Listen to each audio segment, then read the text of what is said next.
Hello, everybody. Hello, hello, hello. Welcome to the WardiTV Team League Season 10 for the very first time.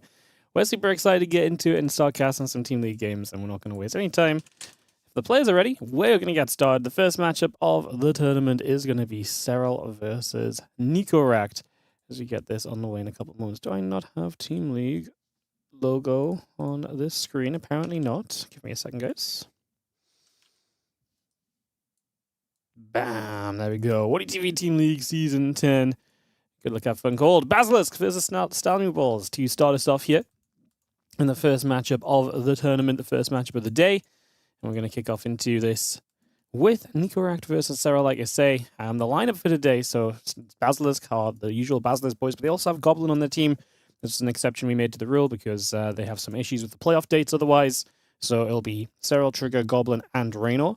And they are taking on STALNIEBALLS, whose team is a crew of the Russian guys. GG Machine, Nicoract, Shameless, and Young Yakov are going to be the guys representing the other side to be in the first matchup of the tournament. Today is not quite going to be as immediately epic and cool as I thought it was going to be, simply for the fact that I actually, obviously we had a bunch of matchups kind of planned for this originally. And then it turns out we actually only have one matchup today because the GSL thing came around.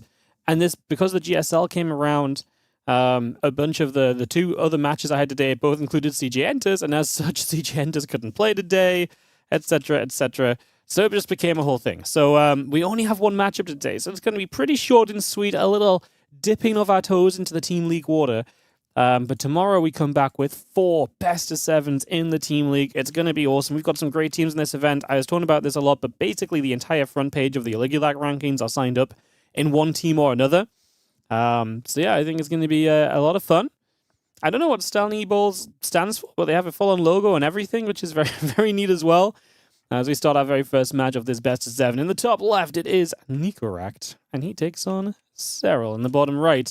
So a couple of things just to note right at the start, guys, is that this is a best-of-7, but we will play all 6 maps that are preset. Because this is kind of like a Pro League format where the maps are predetermined, the players get set, we will guarantee that all of them get seen. What this means is that it's a 4-0, for example, and there's a really cool map 5, we still get to see that map 5 matchup.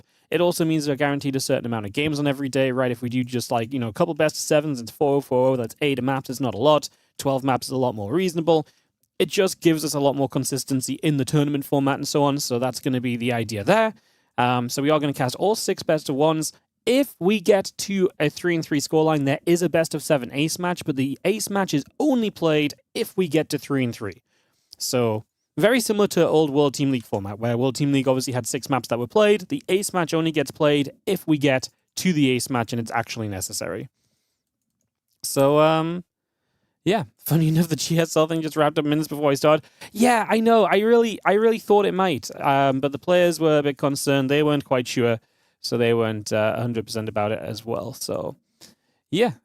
Anyways, Reaper gonna shoot a little bit. Some Reaper, some Lings and some drones gonna dance about. I'm just gonna be seeing the Reaper continue going through. Actually gonna get a drone kill early. Look at that, Nicoract gonna get a drone kill on Serel. That's actually something which you probably don't expect to see happen super straight away in this matchup. Jump on the indie cam here. But yeah, it's kind of funny because actually we probably could have just had all the matches today. Honestly, moving them to the weekend was a little bit better anyway for one of the other teams as well, so it's kind of whatever. Although now I've just found out that STALNIEBALLS actually maybe can't play the weekend, so it's a thing, guys. Like, the Team League's going to be a thing of schedule kind of Tetris, You got to try and slot them all in and make lines that make sense. Those lines are the days of broadcast. So, yeah, that's that. We're basically playing schedule Tetris with the Team League. I mean, it's mostly underway. I've done a lot of admin work for this event over the past couple of, over the past few weeks. It have been a lot of admin work. There's a lot of scheduling to do, a lot of planning to do to get 42 matches scheduled across a certain amount of days, make sure it's all played, have a playoff day set. We had qualifiers. Obviously, there were sign-ups as well. And, yeah, that's going to be that. Yeah, the GSL thing, the next best-of-7 in GSL is next week, guys. And that's the final day of it. So yeah, it was just one of the best-of-7s today. Just to clarify what you guys are chatting about in the chat, because I actually know the answer. So if I know the answer, perhaps I should share. A few Reapers still sticking around here. Nicoract was on the Multi-Racks Reaper opening, and is turning that into a chance right now to kind of keep some pressure up. We see a few Zerglings lingering around on the top side, figuring out what they might like to try and do. So yeah, those couple of Reapers moving about. Just going to be seeing the Stim Pack, the Combat Shield, and the +1 all continue to build, and those Reapers will continue to gather together. So we hold on for a little bit. The Lings are going to make a bit of a move down into the center of the map as well. So just getting that ready as the Lings looking for a little catch on the Reapers perhaps. A couple of grenades going down. Reapers actually dodging out the way for the moment. The Lings turned off them for a second. I mean, the Reapers, I don't think they're going to necessarily get any kills or anything, but what they can do is take the Lings on a walk, you know? Put them on the lead, take them on a walk, and then they'll be happy Zerglings. We actually have a ledge here we can jump down as well. Yeah, if you walk the Zerglings, they're typically happier, get some energy off them in the morning. As the SCV pull, man, I love it. All you gotta do is win one game, right? Bane Nest is coming up from Serel. He's got a lot of drones. He's gonna realize this now, immediately starts up a bunch of spine crawlers in preparation to handle this. Oh, I kind of low-key love it, though. I think it's awesome. I think it's... Do I think it's necessarily gonna work? I'm not actually sure, but, like, I love the idea of it. And this one is about to finish. Combat Shield about to be there. Banelings are going to be a big factor, but can we actually deal with the Banelings? Maybe we can. 5 of them, 9 of them now on the way up. So we are getting to a good amount of those Banes. We need to target fire a few of them down. We're going to get rid of a few. We are going to walk into a couple. Oh, it's very close. If we get rid of the rest of the Banes, then we get through the spines before they're ready. Nicoract might actually have the opportunity. The Queens are going down. Banes on the high ground. Banes from the left side. The SCVs run into those Banes. We target fire the others. The spine crawler trying to hold. Marines reinforcing now. The spine crawler here going to go down as well. And Serel is going to have to say GG. As we are going to have Nicoract taking the first game of the day. Ooh. Well, that's a way to open things, isn't it? That's the way to open things. Isn't that fun? Yeah. So I was like, this is why I don't play Wardy tournaments. Sorry, guys. I didn't realize I had the game sounds muted. I have no idea why. But I'll have that fixed up for the future. No one else mentioned it, so I did not see myself. All right. Nicoract. Gonna open the day with a little bit of a shocker and yeah, make this a little bit exciting right from the very get-go. So there you have it. As we'll get ready for Ruby Rock for game number 2. This is the danger of this format as well, obviously, is that you know, if you have some snipey builds ready and stuff, it could get very interesting very quickly. But and we might also have some fast games too. Like I say, today's only going to be one best of 7, so it's not going to be very long. It's going to be 6 maps. That's all we've got today. We'll just try and make our way through it and kind of see what happens and see where things end up, basically, is the TLDR of it all. So, yeah, that's what we're going for. That's what we're doing. Righty, who we waited on here? Who am I trying to figure out a thing for? Yeah, alright, we are just waiting on GG Machine. And Mr. Rainor will be coming, hopefully, fairly soon as well, to get into this game number 2 for some ZVZ. Alright, very exciting way to start. What server? Oh, where are you?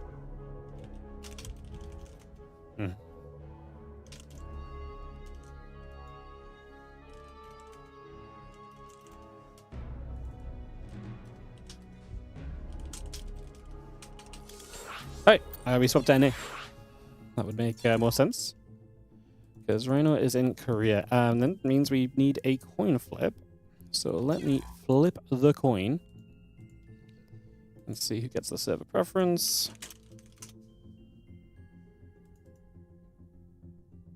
STALNIEBALLS got a server preference. Alright, so they will get the server preference. The way server preference works is that they get server preference for the first game, and then it will alternate from there.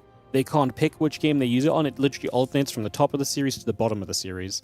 So obviously, by winning the coin flip, they get the first server preference, and they also, if there is an odd number of server preferences needed, they get the extra server preference overall in the series as well. But you can't cherry pick where to use those, so... and that will be important if Rainor's playing some 2v2 as well. Is Rainor playing a couple matches? Rainor is playing just the one. No, this should be pretty... I guess Trigger's going to be playing from Korea too, so that'll be a little bit favorable to him later on. Although, well, we'll figure that out when we get there. We'll figure that out when we get there. Cool. Let's just get everyone in. Do we only have forecasters? I think we might have done.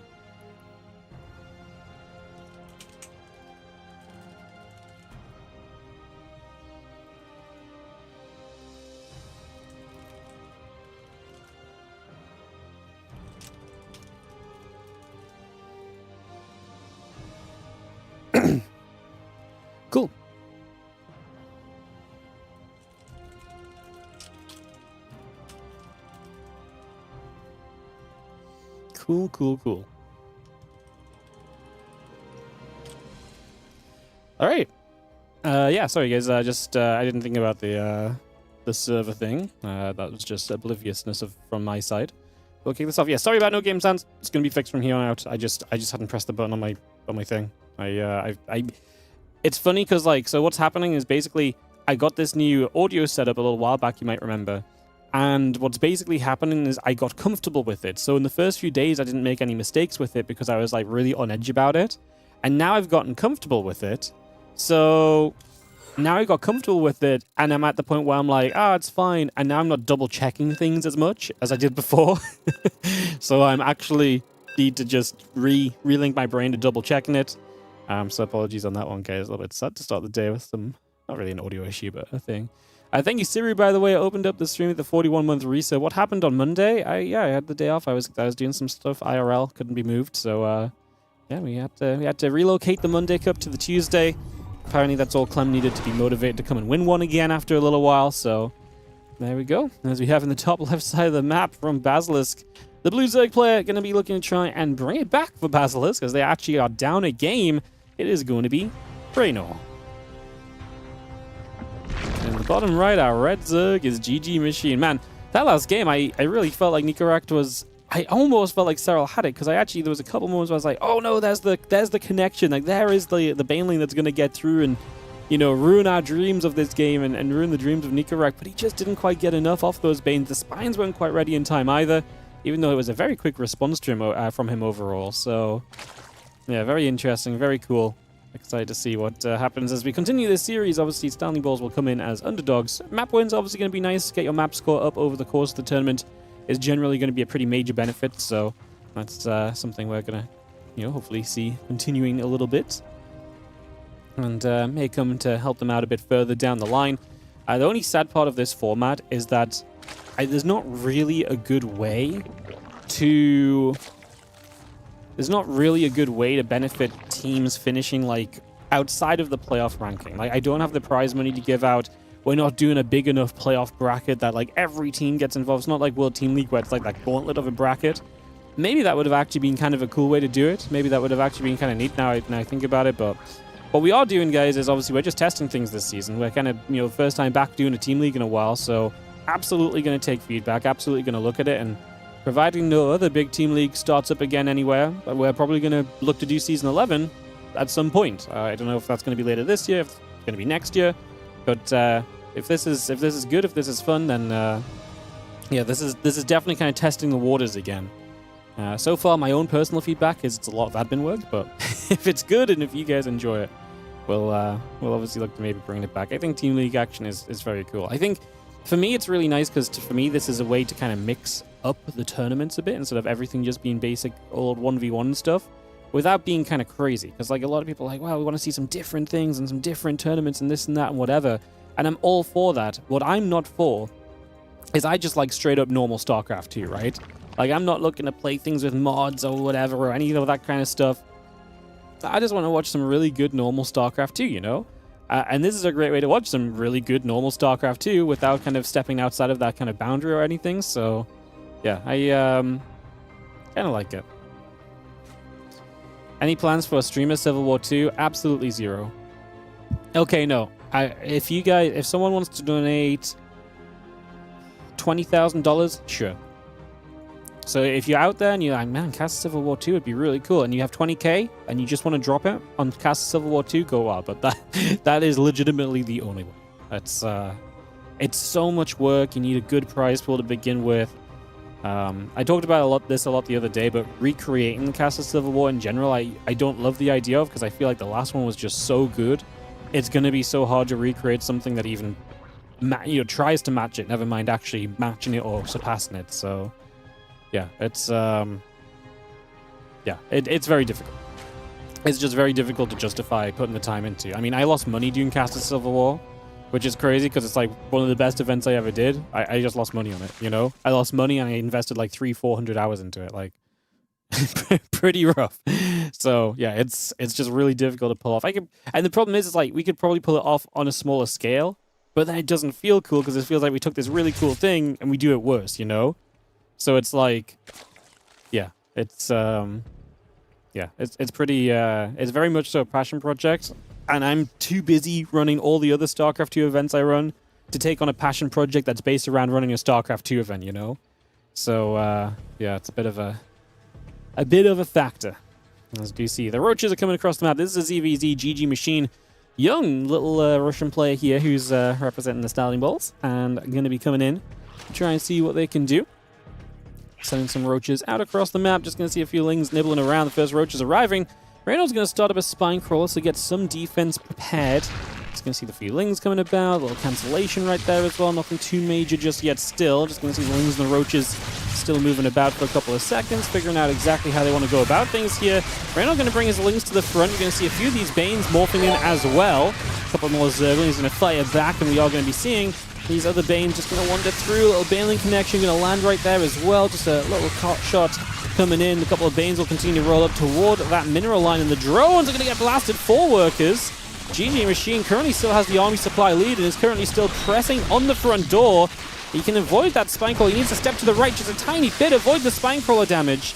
I mean, okay, obviously if the drones pull that way, maybe we go fight that way, but honestly, if we just step out of spine crawler range, the spine crawlers hit so many shots that were so unnecessary.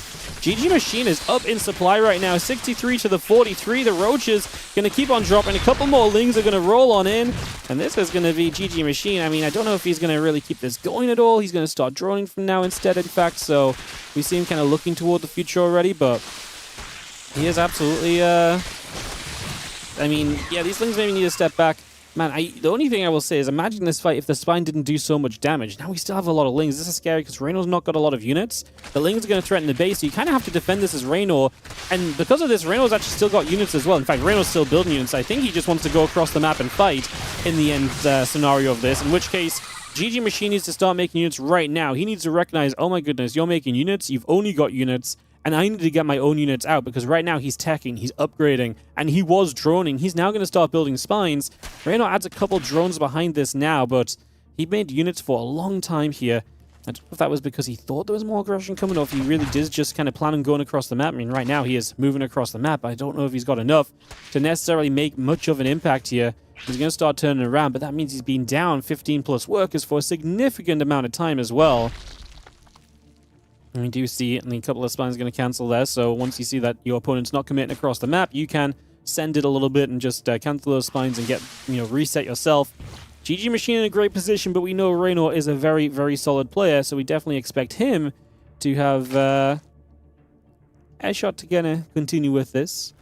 Let's see what's going to happen as we come through. Just going to see the few lings coming over, lings running around, getting set up for a couple of moments, and we are going to be seeing, yeah, the few lings coming about. Lings and roach is going to move over as well. The roach speed coming up. Just going to see the lings going to gather and get a grab on the roach in the center of the map. So just again, using these lings nicely so far. GG Machine putting himself and his team into a pretty good position to start things off. Just going to see the, again, +1 missiles and that roach speed all coming up. The extra roaches are all going to produce. So we bring a lot of that online. We add that missile upgrade in. Just seeing everything that we can kind of try and prep for here in these next few moments. A few Zerglings will continue toward the upper left-hand side. So they just get back up over there. And again, the rest of the Roach Ravager coming back through as well. It's just going to join up with this for a couple moments. And again, we take a little bit to see what else we can do. The Lings sitting underneath the Overlord.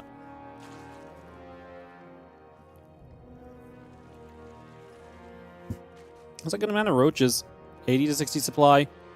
Has the upgrade advantage right now. Also has roach speed, and that helps you get into better positions. Feelings counterattack you. This is the moment where you probably don't really want to be turning around. You want to try and focus on, really just going across the map and sending this a little bit. So we'd love to see us trying to fix a little bit of the problem that's self-created there. And we're just going to see, like I said, I think the Ling Roach wants to go. I mean, Rainor's getting roach speed on the way. Yeah, you just got to leave a couple units to deal with this and try and get these roaches in position. Like you see, you've got roach speed to try and position nicely. You have still got a bit of a drone advantage behind this. There are going to be a couple of Ravagers from your opponent going to step in, make sure these Corrosive Vials are not going to hit you. Obviously, just by stepping through, going to start seeing the Ravagers get targeted down as well. So there go the more expensive units of Rainor. There's one Bile we have to dodge. We do that again by stepping forward.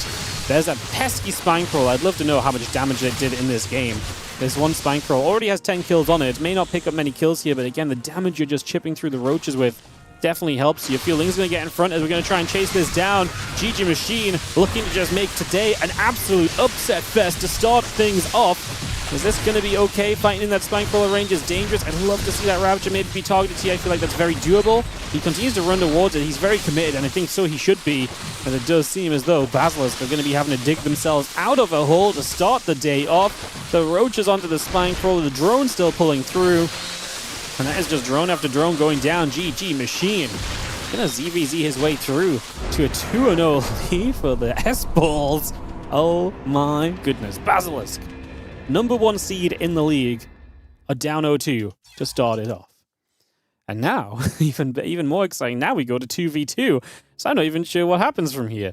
This entire situation gets to be very, very interesting. So yeah, I guess we hop back over to Europe and we get ready for what is going to be a Goblin Serel 2v2 versus GG Machine and Shameless. A big game, Zerg Protoss versus Zerg Protoss coming up. We'll get this hosted, guys, and get this ready any second. Just get me a moment to get this all hosted up.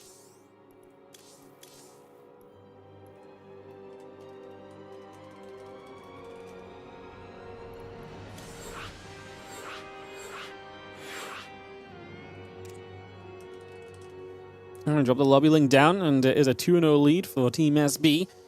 GG Machine and Shameless to try and take it to a 3-0 lead, which would really be pretty fascinating, honestly. Pretty fascinating if we got to that point. Invite the guys in and get this ready to go. Go.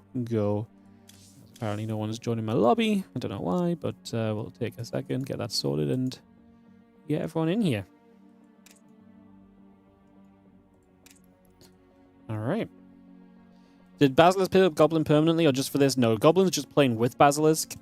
Again, we had some rules about kind of teams who could pick people up and stuff. BASLISK couldn't really play the event because they wouldn't have a playoff team, basically, unless they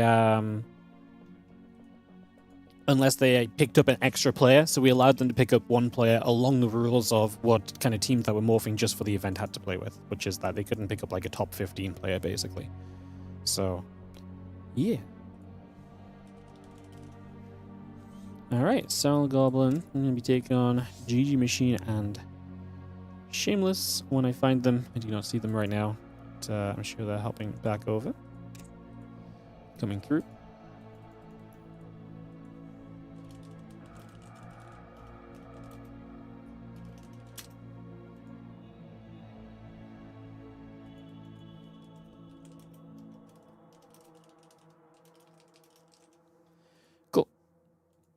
Just get this set up, guys. We'll get ready to go into some more StarCraft 2, some 2v2, as we work our way through the very first best of 7 of the WardiTV Team League Season 10.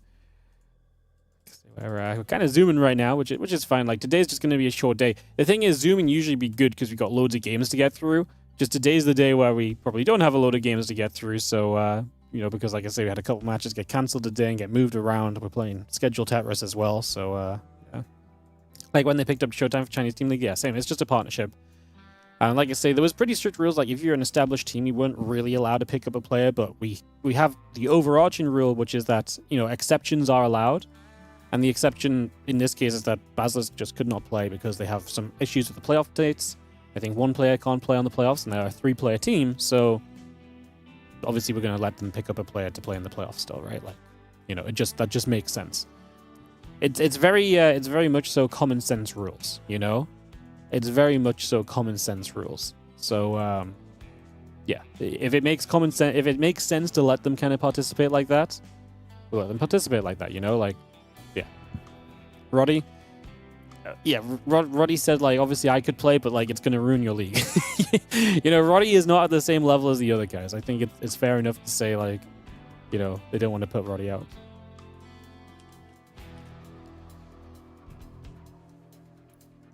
So, yeah, makes sense. All right, they're just having some issues with their voice communication, so we'll give it a second, guys. We'll get this ready to go and get ready to resume. Yeah, the rules of the exceptions allowed. Yeah, I literally added a line on the rules. So I'm like, honestly, it's just up to me. So, yeah.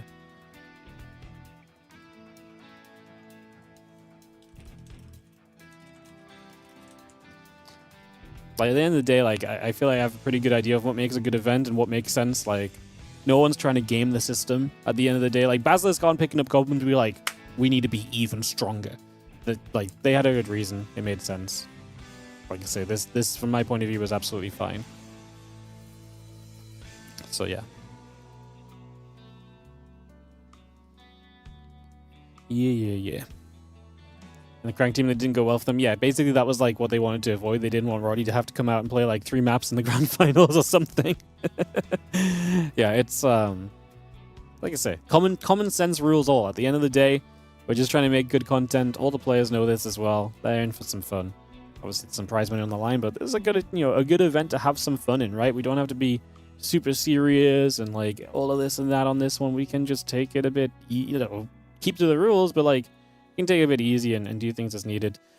Players are getting ready, so just waiting for BASLISK to ready up for this 2v2. This is such an important game all of a sudden, because if you lose this, at the very least, you have to go and win in an ace match. So yeah, that's actually kind of a crazy little thing that's on the line already. As yeah, we're everyone readied up. I'm gonna click start up on this one, and we're gonna get into this next game, guys, as we do have the upset currently on the page if they win this 2v2. Like I said, at this point you have to win. Actually, you can't go 0-2 in 2v2. So again, the match is made up of 4 best-of-1 1v1s and 2 best-of-1 2v2s. The rules as well, in case you're wondering about how players can play and you didn't read the rules because you're not a nerd, then basically you can reuse a player, but only once. So and you must use at least 3 different players over the course of the 1v1. So over 4 1v1 games, you must use 3 different players, and you can repeat 1 player. That player you repeat, if you go to an ace match, cannot be repeated again. Now, BASLISK chose to play one of, each of their guys once in this one, so they actually have everyone open for the ace match, but that is generally the ruling that takes place. And then for the 2v2s, you can't just have a dedicated 2v2 team. Your 2v2 team must, so between the 2 2v2 games in a matchup, you have to use 2 different combinations of players. So you can use, for example, here you can use Serel Goblin, let's say, from BASLISK, who are in the top right, but the second 2v2 can't be Serel Goblin. The second 2v2 needs to be, it could be Serel Rainor, for example. There's no limit on someone playing 2 times in the 2v2, but they would have to have a different teammate. So it has to be a different combination of players. Like I say, the the kind of fun thing about it, actually, is well, maybe the thing that's maybe kind of OP is, like, for example, if you wanted to, Serel could play 2 1v1s and 2 2v2s, which maybe makes your team very Serel focused. I didn't really think about this at the time. I didn't know if that actually maybe is a rule that maybe we fix if we do this again or something. Like I say, I'm not sure how problematic that actually is. I guess we'll find out over the course of the league. But for now, the ruling is that, as long as you abide by those rules, that is the setup of rosters that you can make, essentially. So that's what's going on. So yeah, hopefully that makes sense. Do we know who's the team captain?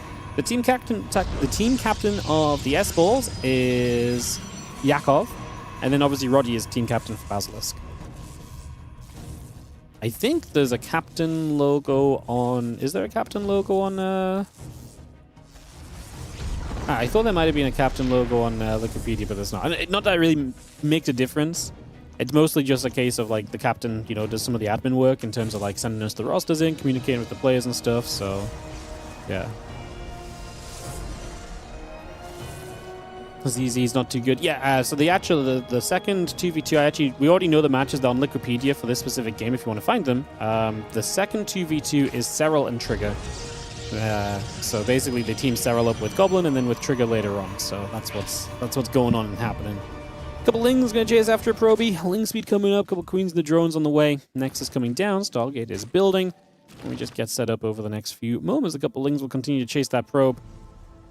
And we move about here to see where things are trying to go to over the next little bit of time. Twilight Council coming up, next on the way, Stargate's coming up as well. Just going to be seeing the Chrono Boost coming down. We are playing this with the Resource Tax Trading mod, guys. This is the mod that they're playing in the Uthermal 2v2 circuit. Everyone in this league is pretty much playing the Uthermal 2v2. It makes perfect sense for us to copy the rule set there for the 2v2 games. If the bunch of pros are playing high-level professional 2v2 on a certain set of rules, we are going to copy that set of rules because it's going to make for better games, because then everyone is playing on the rules that they expect to play on or they've been practicing on, etc., etc. Like, this just makes sense as well, right? This is another of these scenarios where, like I say, it just makes sense. So this is played on the resource tax mod. To give you guys a little bit of info on that, in case people were wondering. This is something which was not in the original rule set, but was always the intention. This was omitted originally. Players were informed of this a little while back.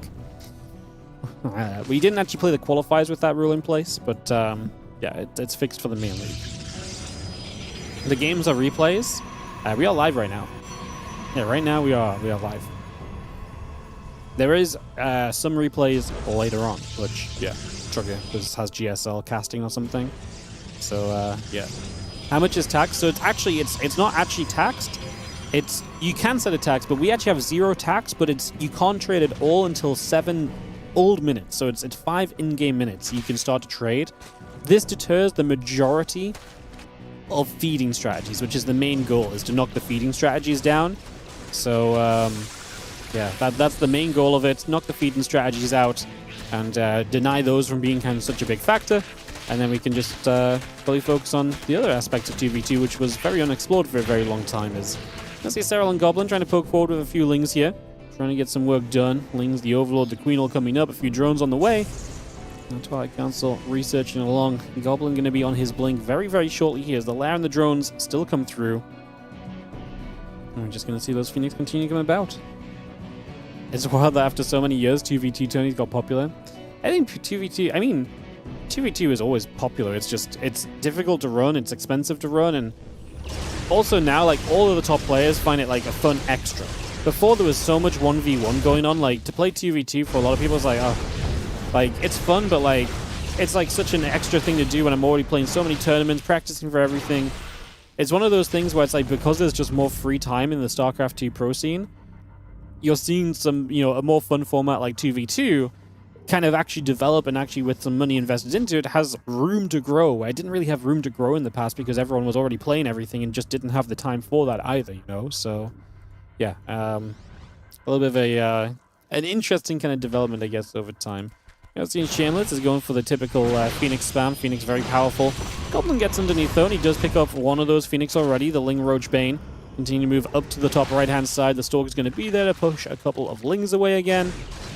I'm just going to try and keep after that, as we are going to see these units continue to run in. A couple of Phoenix overhead still, good numbers. I mean, it's a lucky unit. Force Field comes down. Serel has a Roach count of his own that's becoming sizable. You look at the unit count here, 54 drones to the 49, so they're going to stay pretty similar and close together at the moment, as those couple of Phoenix continue to roll out as well. So a few Phoenix gathering on the top, the Stalkers and the Roaches moving over as well. And the Phoenix is still just going to sit and kind of, enjoy that position for a few moments. The Lings, the Ravagers, the Banes are going to come over. The Roach is going to step up. A couple Lings will be taking some shots there. And we have the Corrosive Vials coming down as well, as we'll see. Again, just a bit of zoning for the moment, but nobody really committing to anything just yet.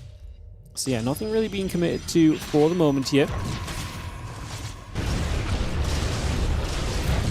Phoenix going to come about. They're going to get in after a couple of workers as well, so they will also try for some damage right now. So just getting that set up. The Phoenix is still coming by, trying to see just what else we can maybe do. Now the Phoenix going to get chased away. Stalkers, the sentry, can chase back for a little bit as well. Continue to see that go in the other direction right there. The Lings going to continue to move around for a little bit. Also, again, Roach Speed coming up. +1 attack upgrade. The Temple Archives coming over. Continue to bring that into play for now.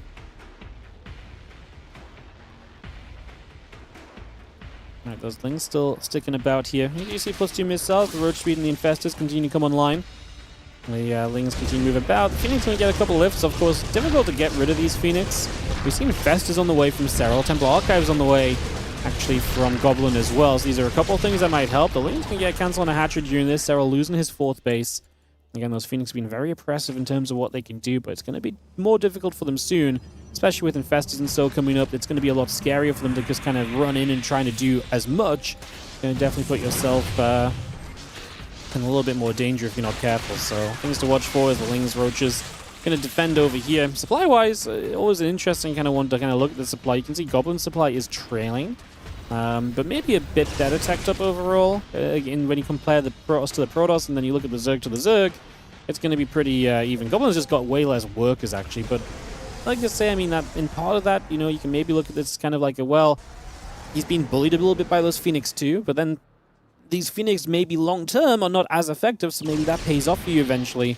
Stalkers and that Archon definitely looking to get involved if they can, but you can't commit too far forward because then the Phoenix going to maneuver their way around and potentially cause some trouble across the board. Phoenix Ling will move about for a little bit. Just going to see the Stalkers and the Archons will continue to step up. Again, carriers on the way through. The air weapons coming in. Shields coming online. Hive and that Lurk Den coming through as well. Just going to see the Dropper Lord will load up and look to make a move.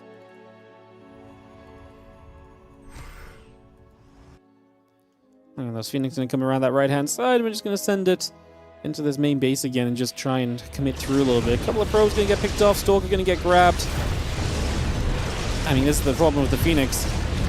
Can't control them as rough, but that's a fungal into the parasitic bomb, into the refungal, I would imagine, to try and get the kill on as many of these Phoenix as possible. Oh, we actually managed to somewhat get away. They are hurting, though. The parasitic bomb is still stacking, and we're going to recall in the corner. Okay, so Shameless took a lot of damage in the end. You see the spellcasting coming through, and once the spellcasting came in, obviously damage was being done. Going to be seeing the +2 air weapons coming up, the shield upgrade coming through. Again, the carriers, the mothership continue to come about. Just going to be seeing the Hydras and the Groove Spines coming into play as well. Roach Ravager Hydra continuing to produce into this as it's a large army. Like I say, my biggest issue right now is, does Goblin have enough to support Serel's force? Because I feel like he is significantly worse. They're obviously looking for a way to find, to attack in right now. And actually, GG Machine kind of gets leapt on. Shameless' supply is obviously still down, but it's very Phoenix heavy. It's kind of awkward because I wonder if they have to kind of base trade here. I wonder if they just can't really take a larger fight because the Phoenix can't really get involved in a larger fight. And then the ground army is better from Goblin and Serel as of right now. There have been carriers building from Shameless. We'll see how much they can do. They instantly have the Phoenix still going after probes and trying to deny the follow-up. Obviously, this Roach Ravager doing a lot as well. We are in a base trade zone. Actually, see Serel did send a few units back, so Goblin stayed forward. Serel pulled back, some parasitic bombs and still coming through. Yeah, those carriers are going to make it very difficult to really justify. Oh, we're going to go for it. We actually dropped a fungal. We blinked in. We got one carrier. The mothership time warp makes it difficult to commit to as well, though. Just another way in which this is, like I say, a difficult commitment for a little bit. 3 Vipers on the way up. Just going to be seeing the additional spellcasters coming on into play as GG Machine and Shameless continue to get settled down. Stalker Archon pulling back out into the middle of the map. Some roaches moving around, some lurker shots looking to level out. Stalker's going to try and blink on the carriers again. It's funny because Sky Toss can be very effective at times, but this is an interesting fight. Do we really want to be fighting this Goblin? I mean, he can Archon down a lot of the interceptors, but does he Archon them down in time before it's, not effective? Have a couple of lurkers that get burrowed here as well to try and zone out this area. GG Machine still maxed out. Shameless at 124. Serel's supply is actually one that's dropped off in the last little bit, and that's kind of an interesting development to kind of continue to follow, see where that goes. More roaches joining up as well. Just going to take a chance to step through, so counterattack once more. A couple Archons wolfing. Serel's on his way back to help, and he will actually surround to clean this up as well. And again, supply-wise, it's closer than it was. Like to say, Serel doesn't have a lot of money banked. GG Machine is rich in comparison. I didn't realize GG Machine has so much rebuild potential. Because, like I say, he's just absolutely just absolutely stomping in terms of money in the bank. Not as much gas, but a lot of minerals available. Serel and Goblin, I do feel like, are a little bit on the back foot right now, which is not ideal when you are down 0-2 in the series overall. Are we actually just going to open the team league with one of the craziest upsets that we could have? It's not the craziest that there is. This is like a 1 seed versus like a 4 seed or so in the group. 4 or 5 seed. I'm not sure where StarNieBalls come in exactly, but yeah, about one. It's kind of a mid team versus the top team. Like I say, BASLISK are the top team. When we did the seeding, it's based on the Ligulac rankings of the top 2 players in each team. BASLISK, obviously, by far and away, Serel plus Rainor is an extremely powerful combo to kind of do that. So yeah, their Ligulac ranking was very powerful. So they were the #1 seed. Lurker is going to hit a lot of those Archons. Archon's getting hit hard. You can see the Hydra's coming in from the right side. Mothership goes down. Can we actually just jump on this army? I think we don't have enough Hydras to continue through. Time Warp is still there, actually allowing the carriers to punish through this Goblin. Less than 100 supply getting chased down by that GG machine army, which has just not really been stopped or dealt with at all. So that is a continuous problem right now. The Lurkers are going to burrow up. Just going to be seeing that Nexus taking a ton of damage. Stalkers, Archon, the Roach, Hydra, Ravager trying to fight. A bit of abducting going on. The Parasitic bombs coming through. The Interceptors are still flying in, trying to get after a Viper for a hot second. We get rid of that, and Goblin has to say GG. Serel will follow it up. And the STALNIEBALLS squad are going to have a 3-0 lead in this series. What is going on? The upset. I know this was a 2v2. This is what I said. This is what I meant, I guess, by the 2v2 being, it's like, well, what even happens now? Because it's 2v2, like, yeah, there's no guarantee. Like, you know, having Serel in the 2v2 squad is going to make sure you win. If BASLISK want to win this now, they're going to have to do it via an ace match, but they would also have to go undefeated from this point on, which obviously would be pretty crazy, to say the least. So, yeah, kind of a wild situation we end in, as we'll drop the lobby link down. Goblin Shameless is up next, by the way, so they come out of 2v2 in each other. They will move into 1v1 in each other and get that underway in just a couple of moments.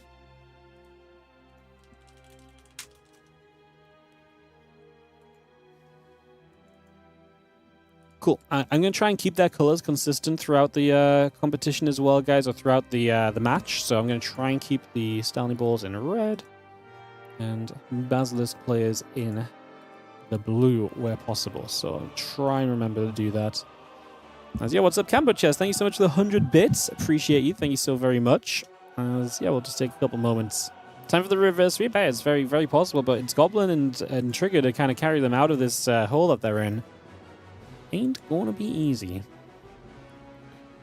Ain't gonna be easy. Alright, we just wait for Mr. Goblin to come and join us here. I'll give it about a minute on some ads and then we'll get ready to go.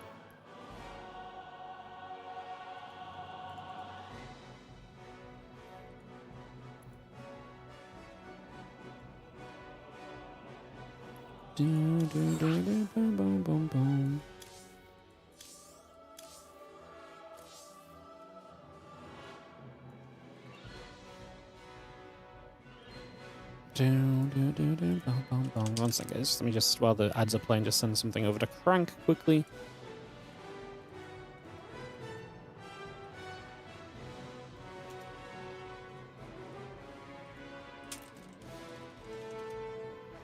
Cool. Cool. Alrighty.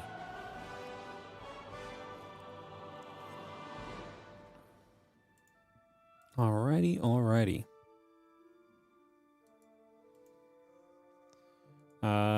Goblin readied. Shameless readied.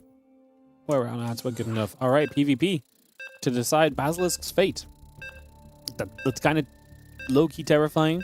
Yeah, we play all 6 maps no matter what, so we're guaranteed to see the other maps, even if this does go 4-0. So, in that regard, we don't have to worry about not seeing the extra games, but, yeah, this is going to come down to a PvP already. So, away we get ready to go. And we go into White Rabbit. Let's kick this off and get this started, as we have got the 0-3 team representing BASLISK for this tournament is going to be Goblin. And like I say, BASLISK sitting 0-3, need Goblin to step up and actually save them right now, which is what a crazy situation to be in, especially when Serel and Rainor played the first 2 games, right? Like, that's just a couple of upsets back-to-back that lead us to this scenario here, and, well, on we go, and let's see what we do with it. You have the Red's Protoss bottom left will belong to Shameless to get into game number 4 of this best of 7. Like I say, guys, not going to be a super long stream today. We have only got one best of 7 to cover for you guys. Like I say, we had some scheduling stuff with the GSL coming around and so on, and unfortunately I picked today to put a bunch of Korean players into play, so that was unfortunate, to say the least. That was most unlucky, I think you can say, actually. So, yeah, that part was definitely less than ideal. Definitely a little less than ideal. Like I say, sometimes so be it.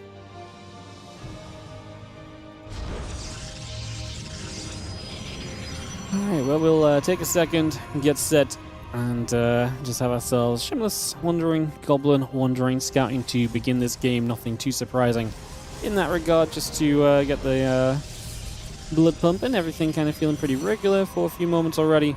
And just seeing where we can take things.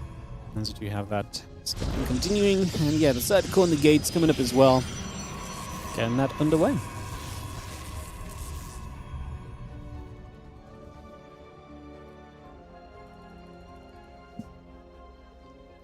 Alright, Goblin. Let's go. Both players playing the double gates, so no kind of super fast expanding or anything that we're kind of aiming for here. I think we're seeing kind of the beauty of Team League, right? Like, on any given day, right, a best of one between players of fairly similar, you know, yeah, you've got, you know, very, very good players here, but like, between high-level players on any given day, a 1v1 best of one can kind of swing in any which direction, right? Like, upsets can happen. And then the beauty of Team League is sometimes a couple of those happen in a row, and that's really just offset this entire series and expectation over to the StarNieBalls squad. So it's been very cool. Stalker going to come down here. I'm going to go nibbling up at a building island for a second. Going to get that cancelled for a couple of moments as well. GSL, yep, GSL are doing a team tournament thing that's live right now on Trigger's Super channel if you want to go watch it. It's Super only, and it's yeah, it's like a little $600 tournament. It's cool, but it's not like a GSL. It's just still called GSL. So, how do I pronounce StarNieBalls? I say StarNieBalls, but I actually have no idea if that's the proper pronunciation. I might be doing the team name a disservice. I have no idea. I have absolutely no idea. So yeah, I am unfortunately clueless in that regard. It's already over. No, apparently it's not. So I thought this as well, that they were going to play two best of sevens on two different days, 1 week after the other. But now they're playing both of the best of sevens at the same time, or on the same day. So I have no idea what happened to the format, actually. I don't know if it just went super fast. They decided to change what they were doing. I don't know, honestly. Like, it was... What they announced versus what they're now doing is completely wrong, so... Yeah, I don't know. Balls of Steel, is that what it translates to? That's, yeah, that's cool then. That's a very simple explanation. Oh. It does explain things. Goblin Shameless is a fun one. I feel like Shameless is maybe more accomplished as of late, but you can never really count out Goblin. If this was someone... If this was Goblin versus someone in non-PvP, I'd maybe feel a little bit better about the... a bit worse, I guess, for Goblin. Because it's a PvP, I think he's very competent in being able to stand up to someone like Shameless still. I think this makes it a real kind of 50-50 game, though. I think it really keeps this one up in the air. I was going to be seeing the hallucination coming about, and just going to be seeing that blink coming through as well. It's a sign of life from GSL. Yeah, I mean, they've had a Patreon running. They were going to do something eventually. So, yeah. No, they're... GSL have some things planned. It's going to be fun. Be cool to see.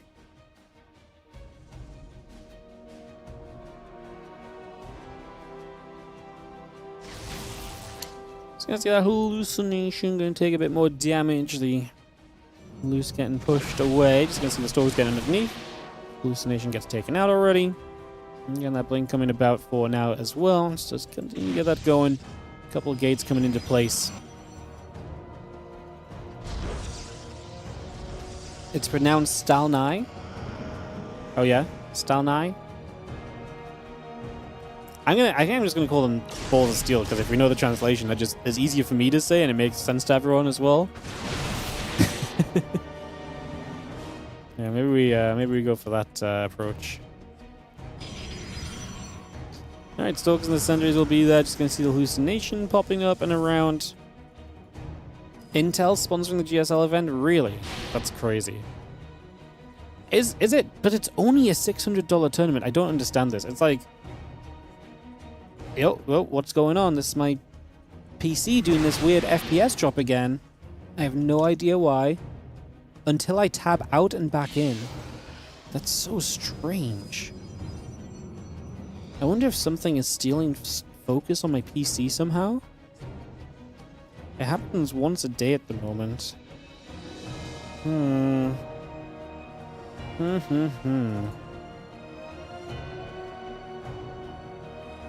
Alright, I'll try to figure that out. All I can really do is try a couple things, I guess, as we are going to see. Charge +1. coming through for a couple of moments. We're going to get that on the way for a little bit as a charging +1 coming about. Hallucination going to take some damage. It's going to get cleaned up for a while. And we continue by for a couple of seconds here. Maybe Discord? That'd be weird. Happens to you too. Yeah, it's just started this last few days. Like a few days ago it just started up. But it seems to happen like once a day, just randomly my FPS just drops for like 6-7 seconds. Not sure why. Alright, hallucination coming over. I'm just going to be seeing the Temple Archives coming about, the gates coming in, the Nexus and the Immortal and the Charge coming up. The +1 attack upgrade going to be there as well, so continue to put some pressure on with those upgrades. But supplies are pretty similar. I mean, Goblin's a bit down on army supply, but has a slightly faster +1. They're kind of within a warping of each other, so I'm not super worried yet. If Goblin went and attacked into Shameless with this sort of setup, then sure, we can maybe be a bit concerned and so on, but it just doesn't really seem to be the case, so all good for the moment, I suppose. Let's see. If Shameless gets across the map and fight, then maybe Goblin's in a bit of trouble, but he also would have the defensive advantage. So I don't think it's anything that's going to kind of end this game right now, at least, is what I would say. I'd say we're kind of pretty even in that regard for now. Hallucination going to come for a little bit of a journey forward, so we're going to venture through, see what's up. Yeah, just going to be seeing a couple Stalker Zealots all gathering up. The Archon's going to be there, +2 attack upgrade coming in as well.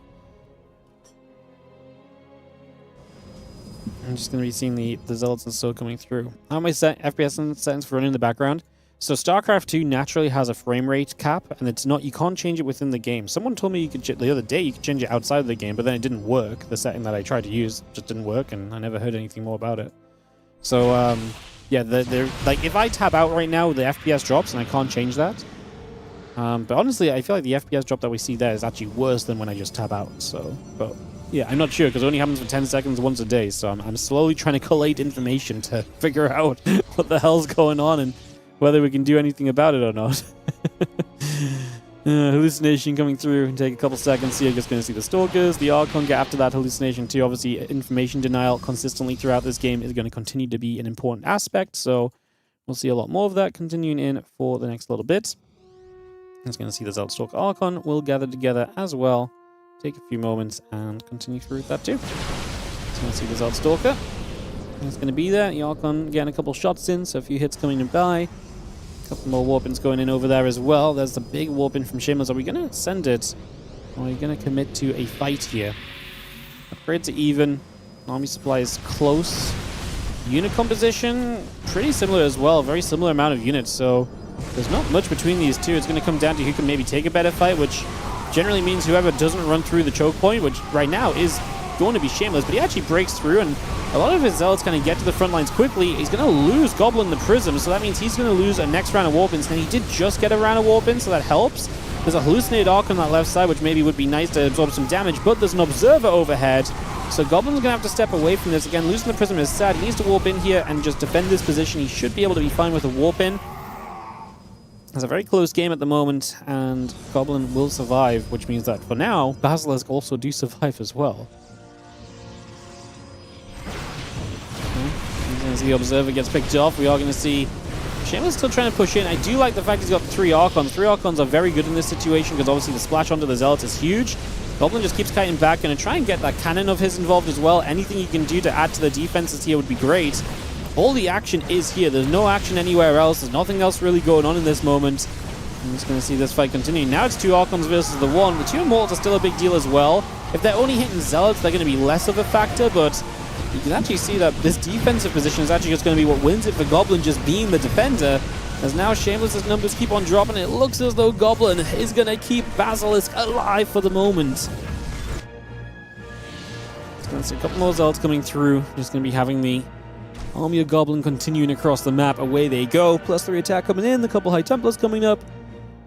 Immortal, the probes continuing through as well just here. As you do have the Observer going to be chased for a little bit. So just going to have that chased down. Just going to see the extra Zealots warp it in. The Stalk's still coming through.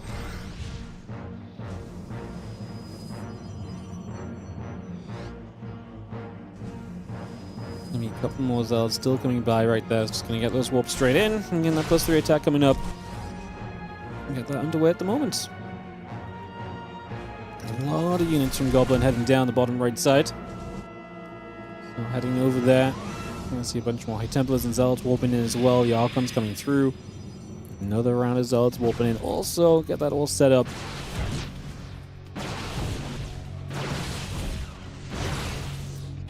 Goblin still has the supply lead, but does he have the confidence to attack into his opponent with this?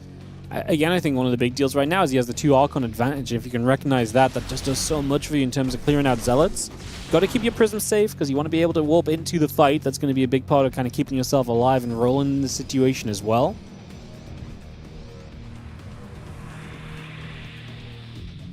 And for the moment, Goblin pulls back and away, so the game is not going to be done yet. If Goblin lets his opponent max out, it really just comes down to how the engagement goes once more. There's still 4 bases each. This could be a fight right here. Goblin kind of runs up the high ground, sees his Archon that's in some trouble. Will re-engage down into what is a bit of a concaved area. Can he get the Zealots to wrap around the edges? A few of his Zealots looking at back from both players, really. I mean, the Zealots are clumped up a bit better, I think, from the point of view of Goblin, because he's actually going to be able to get more splash out again. Those Archons putting in some serious work. The warping comes in. Once again, it looks as though Goblin is winning this fight for the moment. A few Zealots on that bottom side trying to get involved. A couple more units getting warped in as we go. And come back and forth. A few more of these Zealots still being picked out. Goblin maintaining the supply lead at the moment, up by about 30. At this point in time, I don't think he's going to let that slip away, honestly.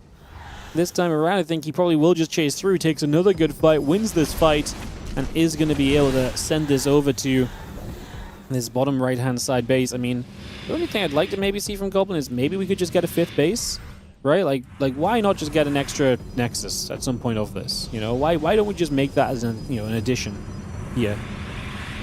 It just feels like it would be good, you know, like I say, almost a why not. But yeah, I mean, he's also still warping in units. He's starting to float around 400 minerals, so yeah, an extra Nexus probably wouldn't go amiss. I don't think it would hurt him if he just built that up. And I think he is actually moving towards setting one up top left side.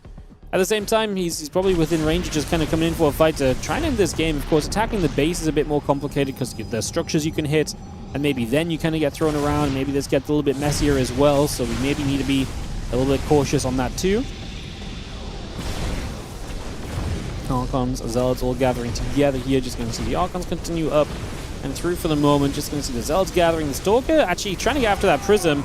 That was the majority of the anti-air that wasn't Archons. Obviously, Archons are going to struggle to get onto that Prism to finish it off, so Goblin will maintain the ability to warp in on this side of the map and will continue to look good. Zealots and High Templars continue to warp through. The Zealots and the Archons are going to fight through as well. Just going to see these Archons continue to trade, and this really does feel as though it's going to be all they wrote on this one. I think that is going to do it. As we round this out, Goblin is going to get a point on the board for Basilisk. Big W there. And that is going to be, like I say, a big step in the right direction for the team that was down in this series. So, let me just... so this next series, guys, was pre-played. The Trigger versus Yakov game, I believe it is. Was pre-played because Trigger knew he would be casting the GSL. So let me just drag this over and we'll host up this replay. This was played like last night or something. So yeah, this one was pre-played and we'll jump into that in a second as we'll host this up and get ready to invite through.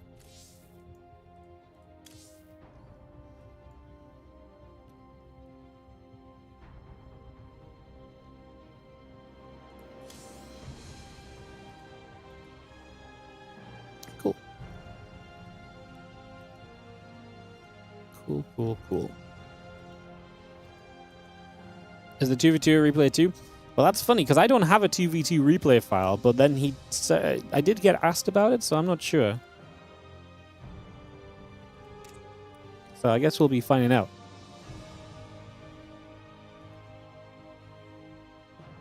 I will, I'll actually ask right now.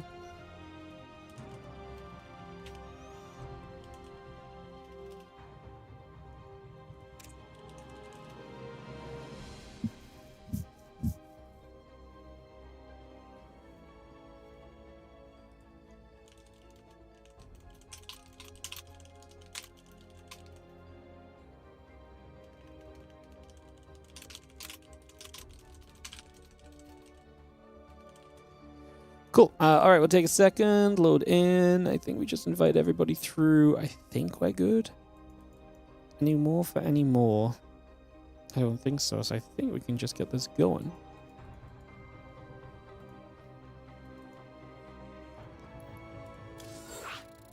All right, let's send it. Let's just do it, guys. Let's just go into this and get this one started up. So, games continuing here. WardiTV Team League. Oh, it feels so good to say this.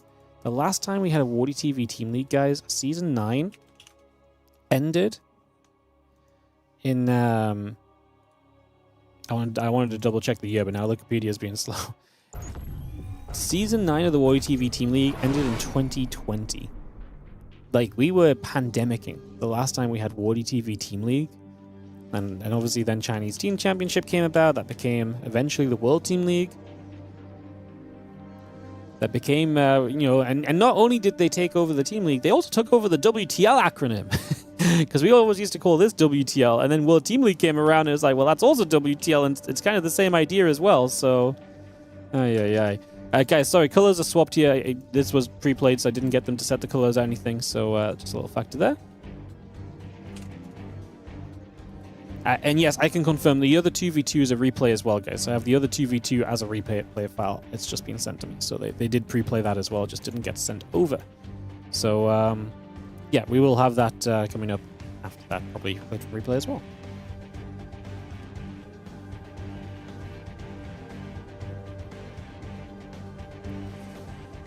All right. So yeah, this game and the next game, because they involve Trigger and we had the GSL thing, our replays, guys, they replayed yesterday. But everything else has been live, and if we have an ace match, it'll be live as well. It's just these couple of games, and like I say, I kind of appreciate that they actually just pre-played these instead of rescheduling, because then we would have had a completely cancelled day. CJ Enters. It's funny because I told the CJ Enters guys, I was like, Hero, Shin, and Bunny, I was like, hey, you guys can just pre-play. And then they were like, no, we don't want to pre-play. We want to play live, but not at the time you gave us. I was like, oh. Because I imagine they want to stream it, which is fair enough. Like, Team League's, you know, meant to be a bit of fun if they want to stream it to their streams and have some fun with it there. Like, I'm absolutely down for it. In fact, I love that. It was just kind of funny because I was like, yeah, I guess I'll reschedule it then. So yeah, that was a thing. So yeah, Liquid and the Liquid CJ and the CJ versus Stanley matchups get moved to this weekend. Now, we might not actually end up covering them this weekend because I'm playing Schedule Terrorists, and there might be too many matches this weekend to cover, but we do have some slots opening up next week, so I'll keep you guys as updated as I can on that. Like I say, I'm doing my best to just hold the whole league together right now and schedule what we can, where we can, and however we can. So yeah, it's a thing, it's a process, it's happening. Hopefully we'll, like I say, update you guys as we go with some more info on any schedule updates and so. Liquipedia is your best friend, though. We have Liquipedia admin on the Team League Discord. So anytime anything gets officially announced to the Team League and to the players and to the teams, it's also going to get updated pretty soon after on the Liquipedia as well. So Liquipedia will keep you guys mostly up to date. Like I said, I'm going to do my best. And with that, with the Liquipedia updates, hopefully you can more or less keep track of this event. Like I say, the first schedule is already up, and there'll be a couple changes to it. But obviously we'll just go with those as we go, because I'm trying to organize things, you know, like I say, as we go, basically. Adept, I'm going to fight against a couple of links. Just going to be seeing the Adept going to go back and forth. Just going to be seeing the Stargate coming up, the Adept and the Warp Gate coming up as well. It's going to be Adept will try and fight, jump onto the drones for a couple seconds. And yeah, Adept continues to take a few more shots. Queen going to shoot there. Adept will take a little bit more damage. Is going to end up dropping, so the Adept will fall. As you have the Adept moving up and around this top side, trying to see what else is happening here. Link speed drone coming through as well. A couple of spores are going to end up cancelling also for now. Continue to bring that about. And yeah, Oracle and the Warp Gate setting up as well at this current point in time. A couple of Lings will get after and look to play cleanup on the Adept. And the Adept just about for the moment or two escaping away. Of course, Trigger is playing to keep BASLISK in this opening match of the tournament.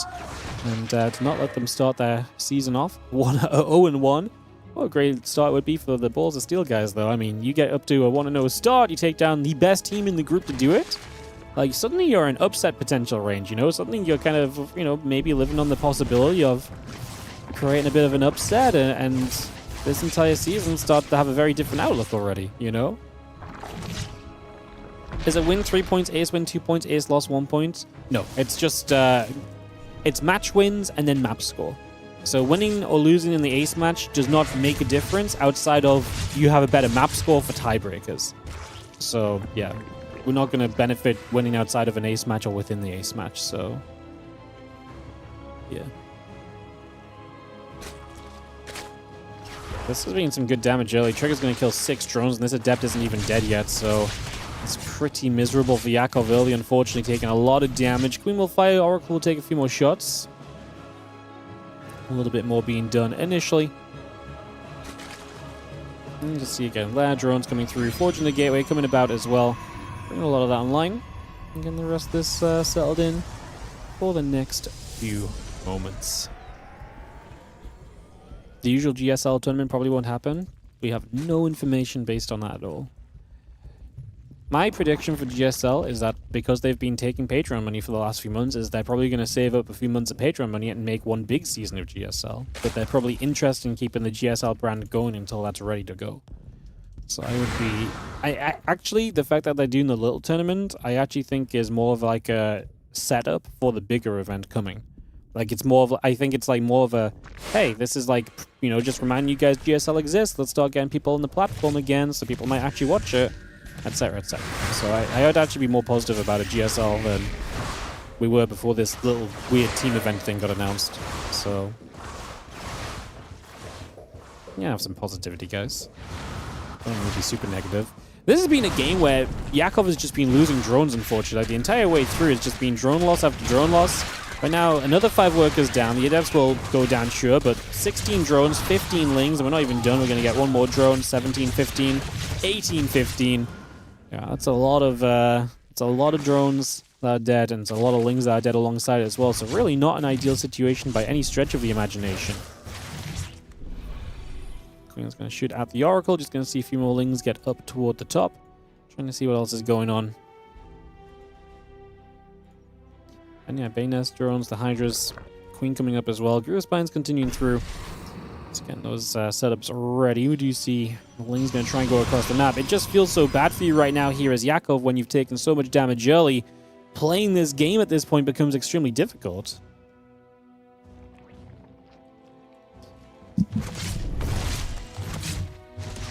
Now Oracles move up, just going to be seeing the Oracles still taking some damage. A few of those Queens still hitting. A bit more damage being dealt at the moment. Going to drop one more Revelation down. Hatchery will take some damage. And just see again. Evo Chamber, Lings, and Hydras continue to build through for the next few moments. Yes, just going to keep that going. The Oracle's heading down toward the bottom. So off and away they get moving for a couple of seconds as well, so we get that on the way.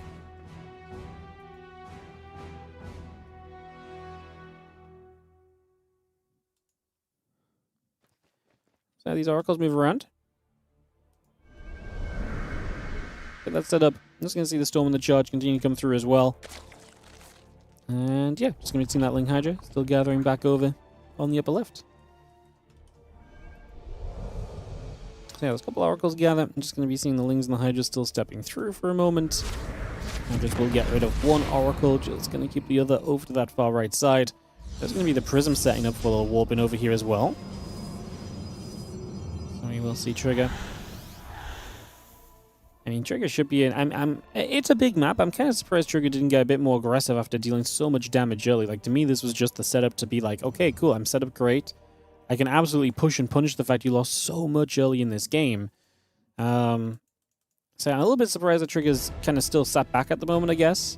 But at the same time, he's able to kind of very freely get to all the tech. In theory, he should be able to get to all the tech he ever wants because he's obviously been able to do a lot early, so there shouldn't be a lot to really stop you from kind of teching up and kind of moving through. Ling Hydra coming over, just going to see a couple of the Zealots who are going to get jumped on as well. And again, just see the Charge and the +2 coming about, +1 missiles and the Overlord speed coming in as well. And again, that Prism sits out that right-hand side. The other couple of Zealots pulling back over, the Archon coming through. The Drop Lords will continue to produce. Again, Hydras and Lings continue up, a lot of units moving down. A couple of the Zealots will continue by, and obviously we are set to kind of make a run at this right here. Trying to get something done. Army gathering, Ling Hydra moving through. Again, some missiles coming up alongside everything else for a couple seconds. Couple storms coming down. Gonna zone a lot of that Ling Hydra out, keep a lot of it away just for a little bit. There's the Fleet Beacon coming by alongside that Immortal and the +2 attack upgrade as well. So again, a lot of bits and pieces coming in there. The Zealots play a bit more cleanup around the right side. A few more Lings get dropped as well. So again, we are finding pretty decent damage still through and through. Gonna work our way forward and jump in for some damage as well here. Now, at the same time, there's a Dropper Lord playing in the main base of Trigger. So he's gonna have to play defense. These Zealots are gonna get cleaned out. And we are gonna see those Lings wrapping around. The Dropper Lords make their escape. Storm coming through defensively. And Trigger's gonna end up fine here. At the end of the day, this is gonna clean out everything. And Yakov's given up a lot of units to do this. Trigger actually keeps his Prism alive as well, which is also a major benefit to you. As a few Lings are going to get caught in the Stasis Ward. The Hydra Bane's going to gather back up. The Archon, the Stalkers will be there. And a few of those shots are going to come through. A couple of Bane's going to fire. Dropper Lords will take a few more shots. Melee upgrade. Queen, Hydras, building by as we speak. Those couple of Stalkers staying busy, clearing up these Overlords. Actually, kind of nice to kill the Dropper Lords, right? Because then at least they have to rebuild if they want to go back and go for round 2. It's a little bit of a shame to see that from Yakov's POV. Maybe I feel like they were savable, but yeah. You see the Mothership is producing here from Trigger. Unless they were already kind of caught here and they never had a way to get out otherwise, but I feel like they were just savable and he just mismoved them, to be honest.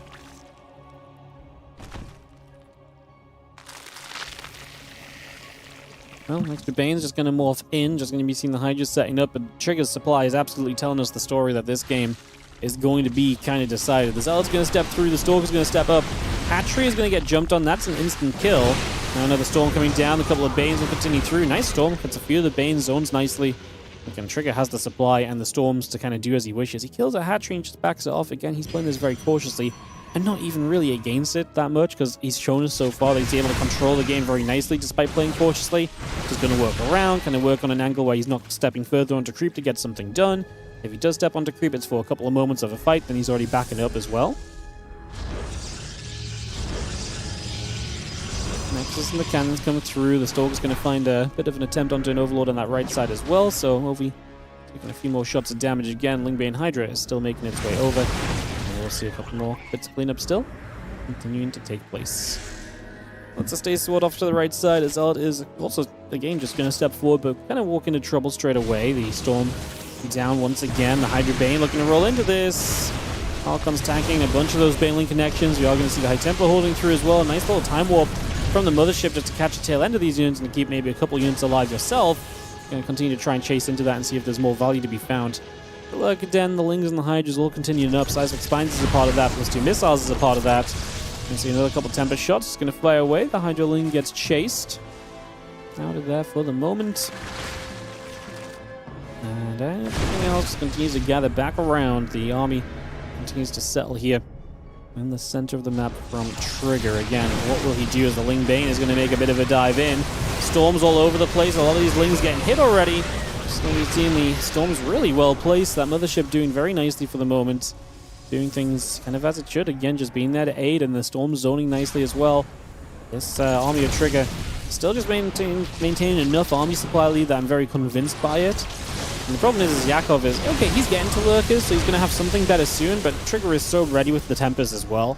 And the problem is Yakov can't exactly afford to make like 10 plus Lurkers all at once. If he does, then he probably doesn't have much of anything else. He built 7.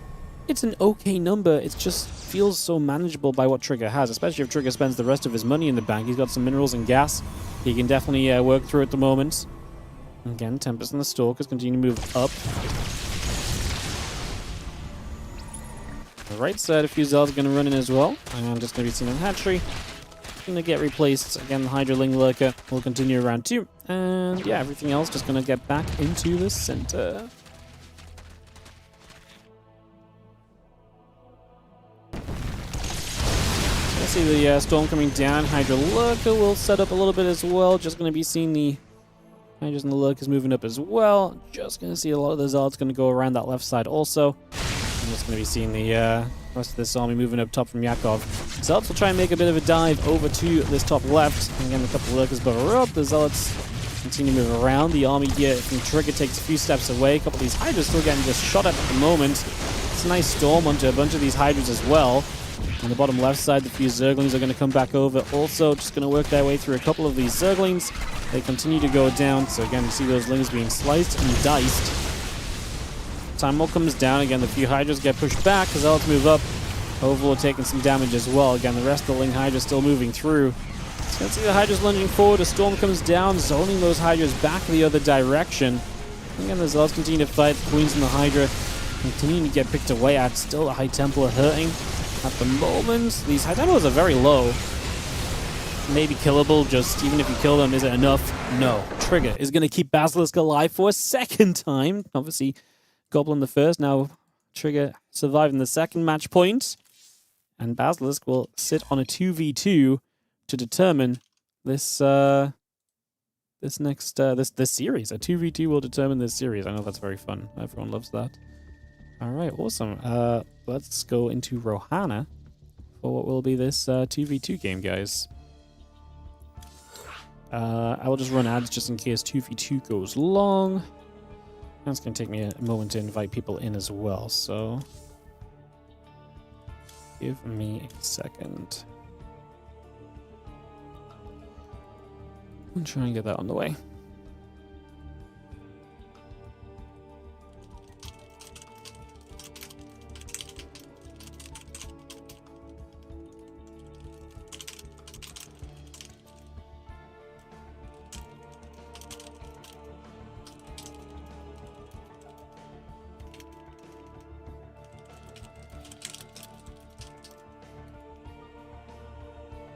Cool. The match is already predetermined, guys, so you can already see what it's going to be. It is going to be Trigger, Serel versus Shameless Yakov. If you want to see the matches or the games within a match, on Wikipedia, you can go into the groups and the match list, and when matches are set, which is a few days before each match is played, when all the games are set, we will announce them, Wikipedia will update them, so you can already see, for example, all of tomorrow's games, you can see who's going to be playing who as well. So you can see all of that for tomorrow already. And then the games for Tuesday will be going up probably later today. I'm waiting for a couple of replies from people. Once I get those replies, one team needs to submit, and then all of Tuesday's games are ready as well. Wednesday's games are starting to be submitted. We're in that kind of process already right now, so that is coming. I just said Tuesday or Wednesday. I think I mean Saturday or Sunday. Sorry, Saturday and Sundays. Tomorrow games are being already set. Saturdays and Sunday games are starting to come online. Sorry, get my days mixed up. Days hard, man. Days hard. All right. We are going to get ready for Rohana, which is going to be this 2v2 map. As the yes balls, STALNIEBALLS, balls of steel, need to win this game to avoid the ace match. The ace match is terrifying because I know they beat Serel and they beat Rainor already, but doing that a second time ain't easy. So if they want to avoid the ace match, they need to get the win in now in the 2v2. This might be their best chance at getting it done, to be honest. This might be their best chance. All right, let's do this. We have ourselves 3-2 and looking to keep their team alive into an ace match. It'll be Serel and Trigger on what is a very aggressive 2v2 map as well, because their bases are separated. A lot of the time you'll see teams kind of all in on a map like this, because what it allows you to do is you can kind of 2v1 a team, essentially, because either you can't really defend on your one base, because if you defend up on the high ground, your teammate is separate from you. So it becomes a very awkward dynamic. So it actually becomes a pretty dangerous map here. For some early aggression. Yakov and Shameless up the left. Again, sorry guys, they're not color coordinated. I'll be a little bit better about color coordinating them in the future. So we'll try and get that set up. But, yeah. Alrighty, the Proby. Going to move on to the map. And so we are going to see the gate and the assimilator coming about on both sides. Hatchery coming up on both sides as well. So it is once again Zerg Protoss versus Zerg Protoss. A fairly distinct lack of Terrans in the 2v2 today. Let's see how this goes. Obviously, it was GT Machine and Shameless before, beating out Serel and Goblin. This is now Serel and Trigger against Yakov and Shameless. Like I say, again, in the rules of the tournament, guys, you must send a different combination of 2v2 players out in each 2v2 game. So you can't just have, like, your two 2v2 guys. Again, looking to try and increase the teamwork kind of element of it.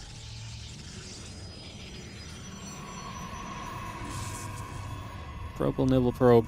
Again, Cybercore's coming up. And second gateways from both pros players. Everyone seems to have a similar idea of kind of, hey, what we should probably be doing in these early stages, you know? Everyone seems to have a pretty standard POV of this right now. And this again, Cybercore Gates coming up. Yeah, everyone kind of similar for the moment, so waiting for a moment where this might all change, where things might get set up. And this hatchery is going to finish. Just going to be seeing the probe pulling off over to the side. And a couple of gates going to get through with a couple of building stalkers on the way right now as well. So just going to bring that out and about, get that into place, get ready to rumble. Playing speed, the queens and the drones will continue to come through for a couple of moments as well. And yeah, that probe just going to escape out to the top. For now, Bayonet's coming up, Lings and the queens come through, Zergling's speed coming about as well. And you got the couple of Lings still also heading down to that bottom right-hand side, a little bit of pinging going on as well. So ping here, ping there, take a couple of seconds, see the Stalker's going to get in after an Overlord for a second. It's going to find itself falling, so the Overlord will be killed. And yeah, we just have ourselves the Bane Nest about to be done. So it's going to be a bit fast over the Bane Nest from Yakov. 2 more gates from Shameless, whereas we do see Trigger expanding. So this is going to be the all-in versus the... yeah, this is going to be the all-in versus the attempted macro. I mean, it's more macro. Like I say, there is still the Bane Nest coming up defensively. There's going to be still 2 gateways on the opening. Originally, is going to be a pretty reasonable place to be working from too. So there's a few things to still kind of, keep in mind there. That it's not like these guys are just being pure greed expanding. Now we're going to start seeing the batteries coming up now. That's very clumped up. That might be a target for the Banes because there's not going to be a wall off to break down. So that might be the Bane target, but then obviously the sentries and force fields that you're going to have to navigate around as well here. So that's also going to create some issues.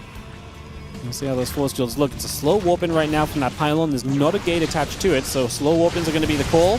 Going to be seeing some queens available defensively here as well. Lings, got to be very careful. Use the Banes to blow up the spines. Like I say, there's a lot on that right side as well right now as Yakov and Shameless look for this attack in. Again, they win this series if they win with this attack right here. Stalker's still stepping up. I feel like the defense is there from Serel and Trigger, to be honest. Defense looks pretty good to me right now, no?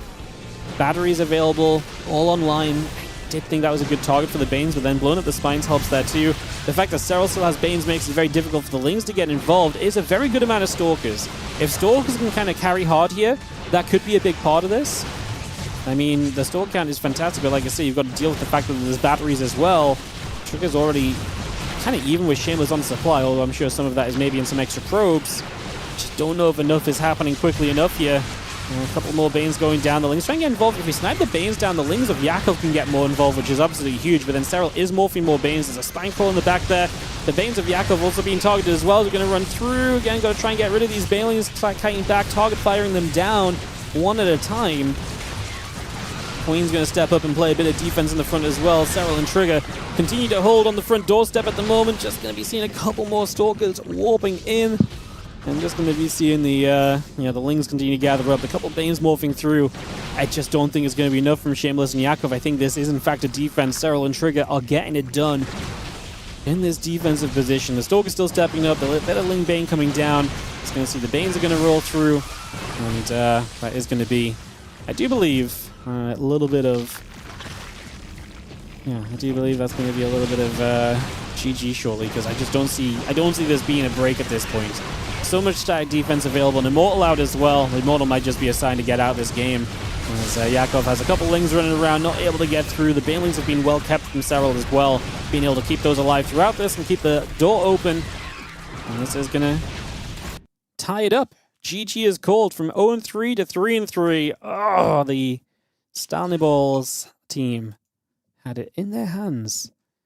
And now they've got to play an ace match, potentially against Serel, potentially against Rainor. Like, in any way, shape, or form, this becomes pretty bad for you, right? Compared to maybe just getting it done in the 2v2. Oh, becomes tough for sure. This becomes very tough. All right, we'll take a second and figure this out.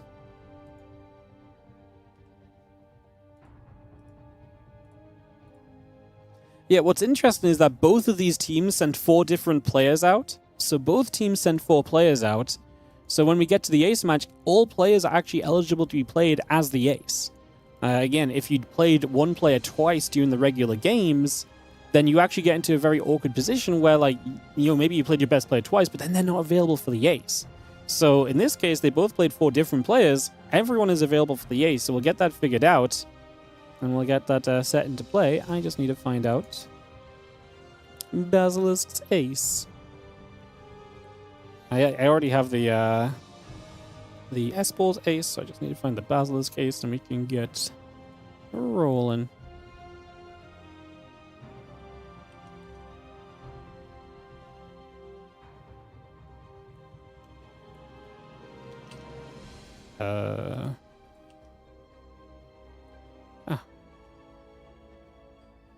I see. I was very confused.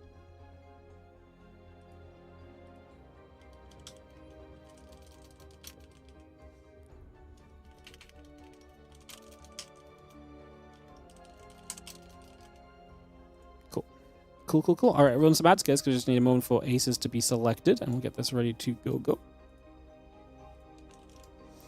Cool, it's set. Oh, what a surprise. It's Serel versus Shameless is actually maybe the interesting choice here.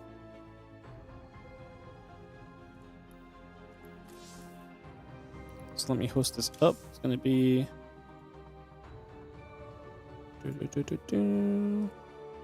Just had to double check the map. Winter Madness to decide this.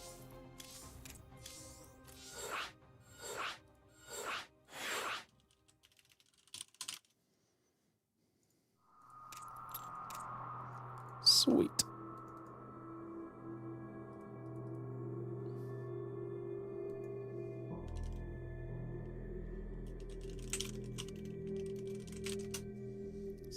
Sweet. All right, everyone's joined us here.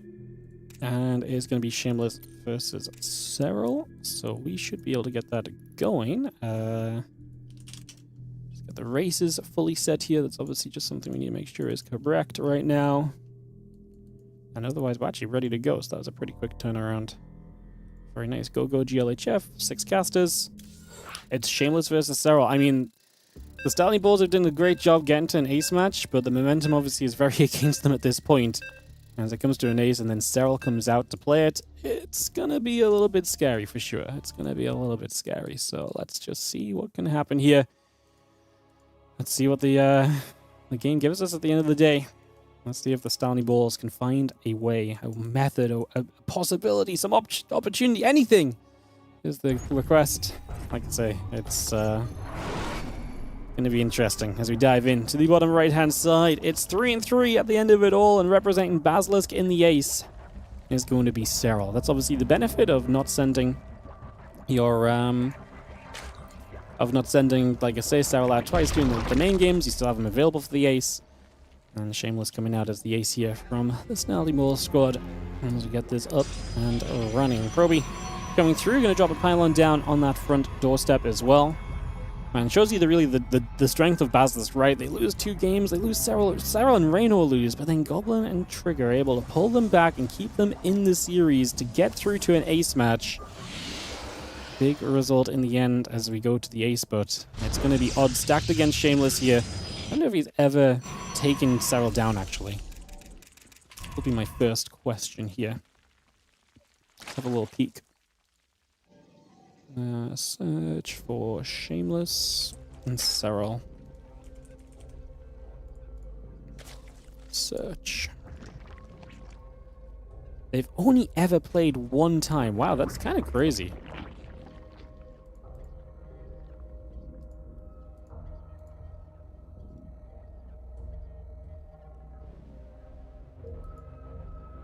That's kind of crazy. All right, Hatchgas Pool coming up. Next is the gate coming through. Yeah, the one time they played was actually in the EWC qualifier last year. Serel 3-0. That's the only time these two have... I actually find that almost difficult to believe. They've only ever played once. I mean, I get it. Serel does not play in a lot of the smaller cups and so on that obviously Shameless participates in. And Shameless did not necessarily participate in a lot of the larger cups and tournaments that Serel participates in. So there is definitely some kind of, you know... There's definitely some kind of logic there to the fact that they've never... But to have never played apart from 1 time in an EWC qualifier is actually kind of baffling, to be fair. Yeah, Serel 3-0 on that meeting. But hey, it's just a best of 1 right now. Throw your best strat, throw your best cheese, whatever, it doesn't matter. throw the best thing you got at him right now and see if you can get yourself a W. Obviously, Shameless has been an up-and-coming player for a long time too, so I mean, it makes sense that I just still expected him to have played at least one more time, you know?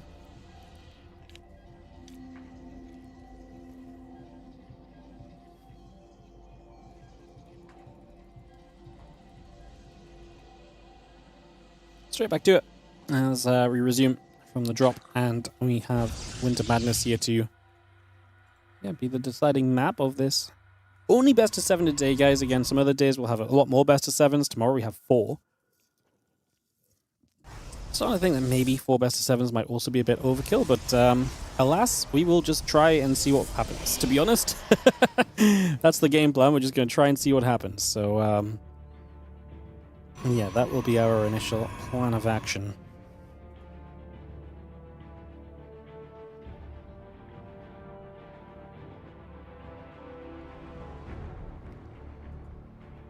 And set and ready. I'm just going to see the Stargate and the Nexus coming through. Probe and the Adept and the Warp Gate coming by.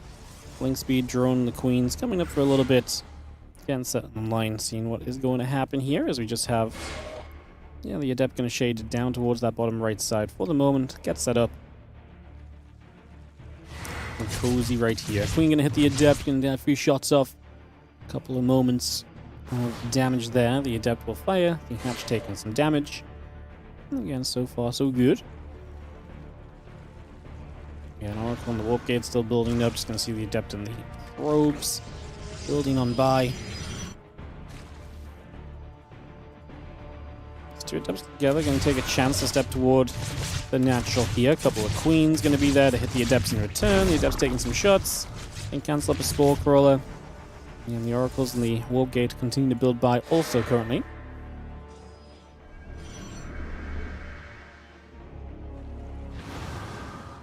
Pretty standard so far. Like I say, genuinely wondering if there's going to be a moment here where we decide to kind of switch things up as Shameless and maybe take a bit more of an aggressive stance towards this. Maybe, possibly.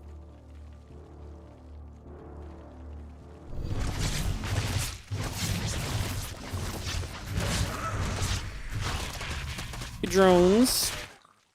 It's going to be going down, but we're going to lose an Oracle. That's very sad. We actually lose an Adept over here as well, so losing an Oracle is very sad. It removes a lot of your firepower, a lot of your continuous map control and so on, so that's going to be a big loss for Shameless here at the moment.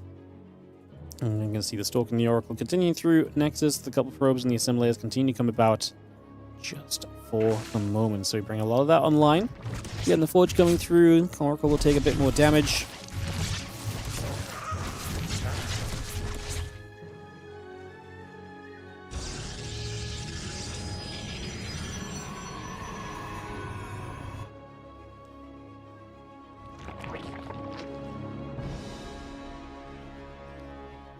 This Oracle's still flying about a little bit. Robo Facility, Forge and Twilight Counts coming through. The Nexus is on the way up. The Adept and about.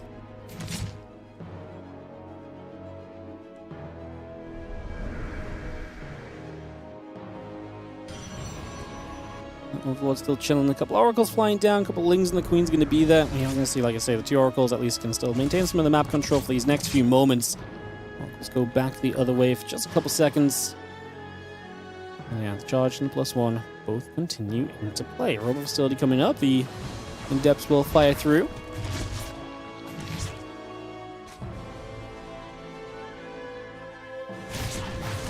And a couple of Spore shots onto the Oracles. The Queen's firing. Again, the Oracle's taking some hits.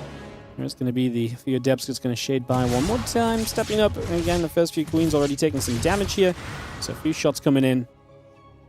And you see the Oracle's getting turned back around a little bit as well. The Queens continue to come back over, trying to see what else we can do here for a little bit.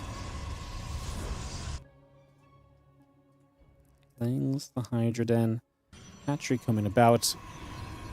Overlord and the Overseer both continue into action as well. The Stalker just going to shoot. Overseer will take some shots. It's going to be happening.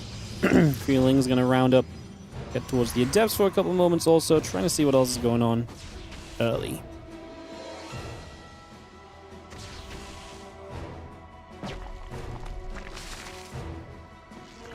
And that roach speed coming about right now and trying to see where else we can go.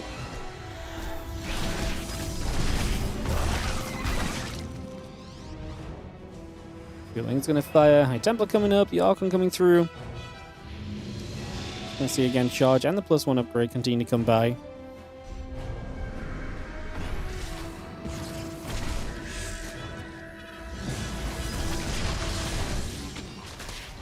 Okay, fires a few shots off. Just gonna see the Lings getting in for the Adept for a little bit as well. Just gonna see the Archons trying to shoot, but the Queen Roach defense decent at the moment. Lots of Roaches on the way. That Overlord speed as well. Be interesting to see how aggressive Serel maybe plans to make this overall. Still also got the +2 the blink coming by, so again we sit and watch on that for a little bit. And drop Lord loads up with a bunch of Lings. Serel looking to put some counter pressure of his own on in these next few moments.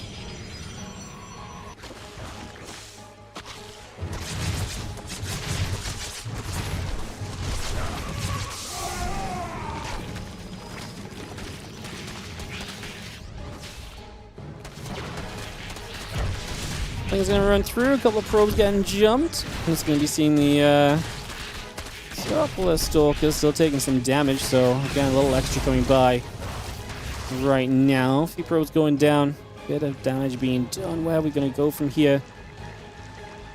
Great question. So let's move about, and just feels like Serel maxed out. I mean, where are we gonna go from here? Great question. Straight up the middle, I guess, because all the Overlords are spreading the creep already, so in we go. Just gonna send this right now, and off we head. It's just gonna have the Roach Ravage still pushing through. Archon's taking a bit of damage. Again, +2 attack, a blink. Stalkers, Immortals coming around. Just gonna see the Prism loading up. A few more Corrosive Vials coming down. Cybercore getting knocked away at. The Roach Ravager continuing through. And a couple of Stalkers and Immortals go back the other direction. We are going to see the Corrosive Vials helping to force that back the other way.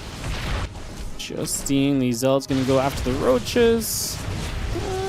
It's just so difficult to hold on against this. Serel just sending it. Obviously, these Immortals are starting to get caught. The Prism is on its way to try and maybe save those Immortals, but it's a little late to save the first. It just saves the second. But low HP, the Oracles do not get biled. At the very least, Shameless. A couple more Immortals showing up. These Oracles trying to get after the Ravagers. Honestly, not doing a bad job right now. And the Immortals now onto some fresh Roaches.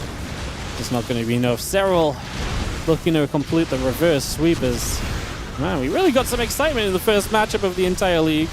Opening day, delivering. Getting a little bit closer than we thought it was going to be.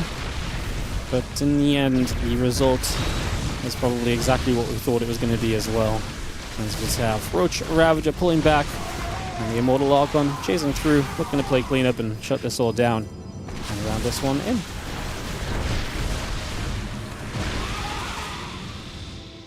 Couple more Archons is going to get morphed. Get into position here. Set that up. And yeah, we have the Spy coming through, the Lings, the +1 missiles, and these little bits and pieces all coming about right now. The reality is that we can probably just end this with Roach Ravager, no? I mean, the Spy is kind of a cute addition, but I actually think the Ravagers...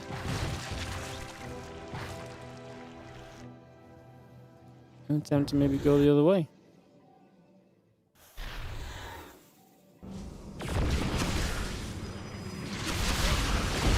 Bard's coming down. Again, he's going to see the Immortals getting caught. Another Archon coming through. A few more shots coming about. It's going to be seeing a couple of Bars. But they're going to come into place as well. I'm just going to keep those units moving. And, yeah, a couple more Biles. Shields dropping straight down. Ling's going to jump onto the Zealots. And that will be, seemingly kind of just that. I mean... Serel not going to send it yet, because to be fair, it's just going to get better with the Spy coming in as well. Going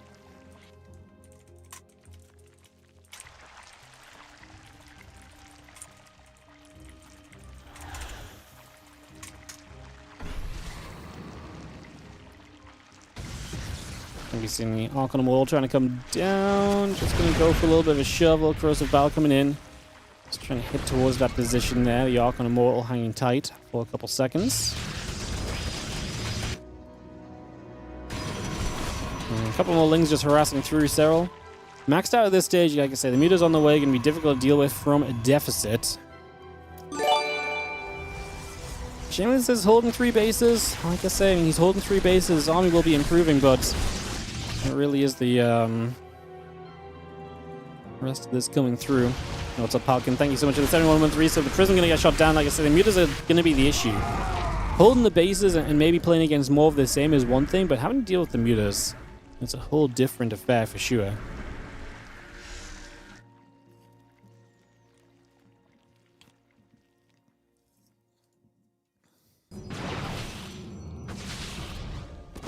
Stalker's going to shoot. Overlord will hit. You see the mutas going to fly in. A couple of Stalkers going to get jumped on. And for a little extra, mutas fly straight through. A couple of probes getting found. Just going to be seeing the Stalkers. Just going to jump under this. A couple of mutas going to get shot at. The mutas get chased away. And again, we jump onto a few more probes for the moment. The Immortal Archon coming back over. Just going to keep those mutas, say, kind of afar for a moment or two, perhaps. I guess a good way to say. Just going to see them still getting probe after probe is going to be a big deal in the grand scheme of things right now. So a lot of probes going down. 11 workers killed at the moment. Just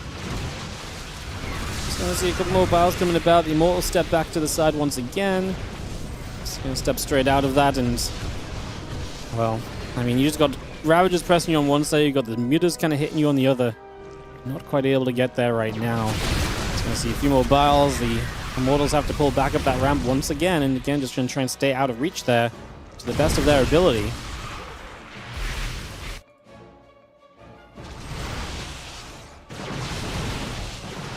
Stalker's jump. Muta's going to get kind of caught, but not enough Stalker's high ground again. Serel is starting to dominate the map as well. Vision is amazing. He's got a bottom left base that's just around and doing things. I really does like this scenario for Serel. Like I say, he's just killing so many workers off. Eventually, Shameless may have one army to try and do something with. There is a bit of a fight at the front right now. He might have one army to try and make a play with, but it's going to be very limited. It's going to be pretty minimal in terms of what you can really achieve on this one. And I think we're on the tail end of a losing cycle for Shameless. Like I say, Serel just needs to trade a little bit, rebuild, go again. He's actually adding on more Mutalisks, and as he knocks down Archons, this becomes a fight which you can pretty much just commit to 100% of the time. A couple more corrosive battles. The Immortals are going to get hit. I'm just going to be seeing the rest of these Archons still chasing through. And again, 12 meters coming up, plus 2 melee, plus 1 flyer carapace, all coming online. The Immortal Archon coming in as well. The Stalkers and the cannon just going to fire. The couple meters just going to fire again. Again, the rest of the meters still taking damage, and the Immortal Archon coming back over. So many mutas. I mean, we're forcing a lot of Stalkers, but as more Stalkers get made to replenish, the Roach Ravager looks better. We have to base trade a little bit. Serel's somewhat set up for this in the bottom left side. His army supply is maybe not incredible right now, so maybe there's something to think on there. Cannon, pylon both going down. Just going to see the probes getting caught.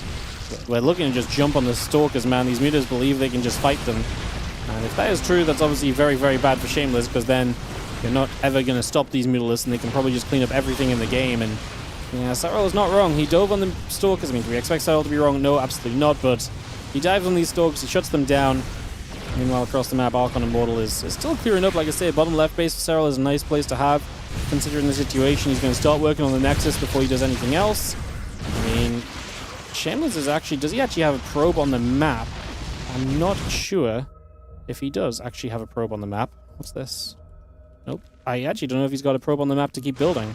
So he might... Okay, yeah, he doesn't, because he just recalls into this. Corrosive Battles will finish the Nexus off.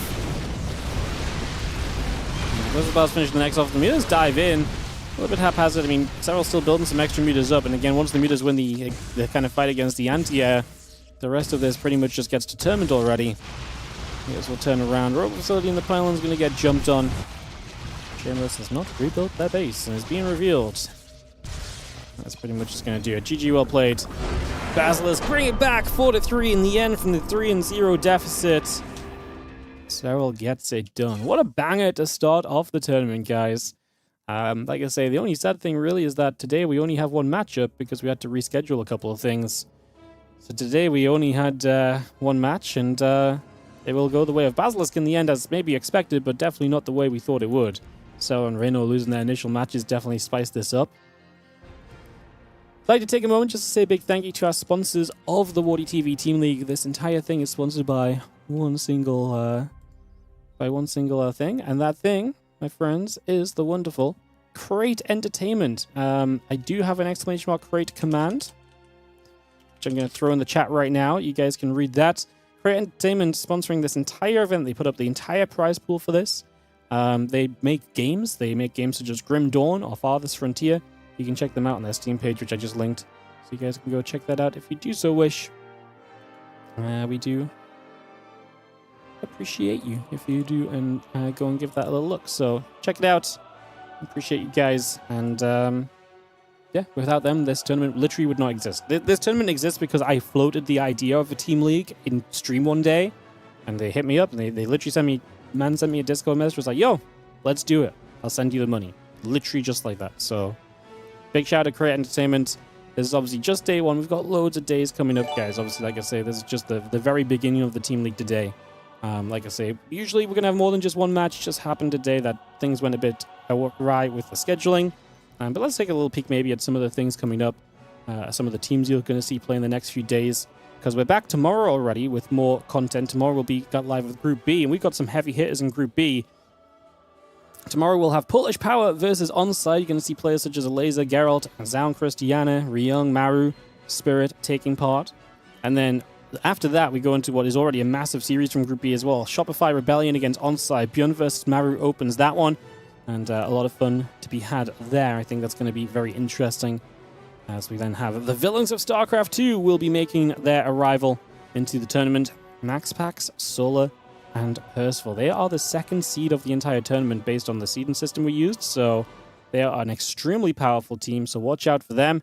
They'll be playing. You'll see some games. MaxPax, a Laser, MaxPax, and Spirit. And so Spirit's games actually won't be tomorrow. Anything with Spirit in will actually be delayed. But we'll play everything that doesn't have Spirit in tomorrow.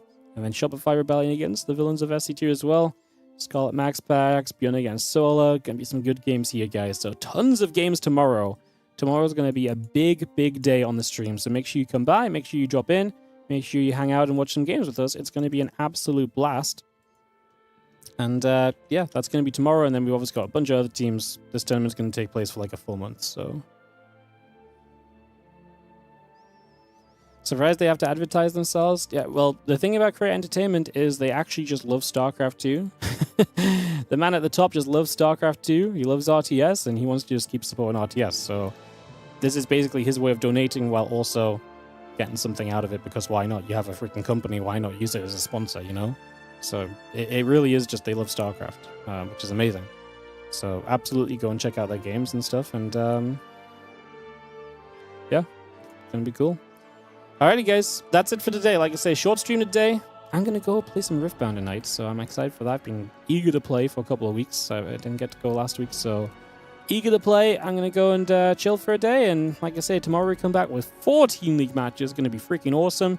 Looking forward to it. Hopefully you guys are looking forward to it as well. I'll run some ads on the outro because it helps to support the channel. And if you do enjoy, obviously I didn't really sell out much today, but like and subscribe. Check out our Patreon page, patreon.com/WardiTV. Follow, Prime sub, the usual. Helps us out massively. Like I say, tomorrow's going to be a big, chunky Team League day. 4 best of 7s. Going to be awesome. I'll see you guys tomorrow. Have a great rest of your day, guys. Bye.